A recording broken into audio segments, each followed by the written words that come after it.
Someone said many years ago when we just started, they stated that we're like the Scandinavian sound of music.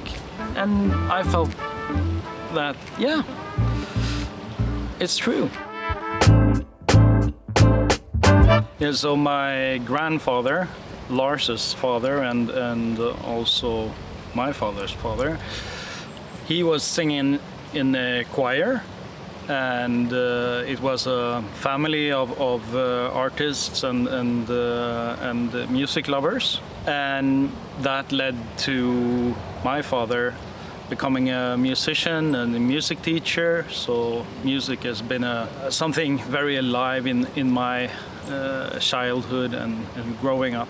As a kid, I was both playing music instruments, playing in bands, having the interest of music, but at the same time always drawing and making pictures. And that led me into going to art schools. And myself, starting out as an artist, I used sound in my art as with sound art installations. So it was always natural and being part of me and my way to express myself.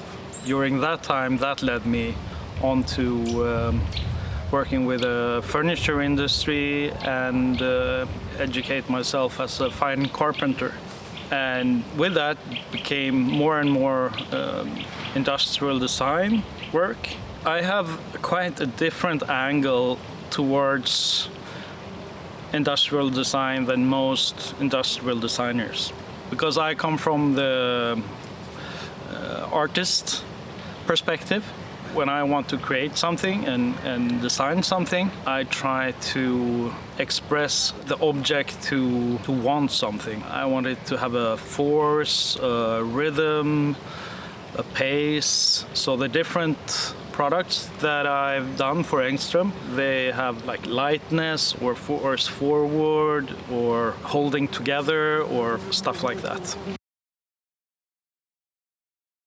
Lars, being my uncle, we have a summer house, a cabin in the Swedish archipelago that we share between the families. One summer we were there talking, and Lars told me about one of his projects that he, on his spare time, had started working with, a passion project, a tube amplifier, and he asked me if I could maybe come up with an idea of a design for the box, because he knew me as an artist and designer, and he liked what I did. So that's how it started, actually. The different products we do, they start out with Lars having an idea for a circuit and a product. While he's doing that, I start to think about what it wants to express. And then I start looking at how big it has to be and different aspects of that. And then I try to start sculpting my idea of the expression of this product. If you compare glass to plastic, you will immediately see the difference in some way. It's almost like if you drink from a glass or a plastic, you feel the difference. It's within you, and I think you can see that also. And glass is a wonderful material on how it just catches light and gives some kind of form with it, but still being transparent. Then also the tube itself being made of glass as the core technology of our products becomes a connection straight to the design elements. Mm. All of us who work with Engström products, distributors, dealers, and also the customers, the end users of our products, there is a kind of connection and feeling of belonging and growing this family, which is super nice. And that's probably the good thing about being a small company and a niche product, because the world becomes closer. Customers all over the world become family members of the Engström family. And I think we all feel that connection. If we would be in this for the money, then we should probably be off doing something else. The customers of our products, they are like art collectors. They are in it for the passion, nothing else. They know that what touches them the most is that music experience. Buying an Engström piece will bring them closer, but will also give them a design product in their home, making it almost like an art object as well. When I look at the designs that I've made, and they are different from most industrial designers, and especially from the point where I want the product, the object, to have a rhythm, pace, and energy that you can feel through the design. So, for instance, the Eric has a like upward, forward energy, like the power amp it is, and the Lars has this very solid cube, which is like lifted upwards with a glass and lightness. And this kind of philosophy or approach to the design probably makes my design unique. I think that you can see the materials and the shapes and forms and feel the product.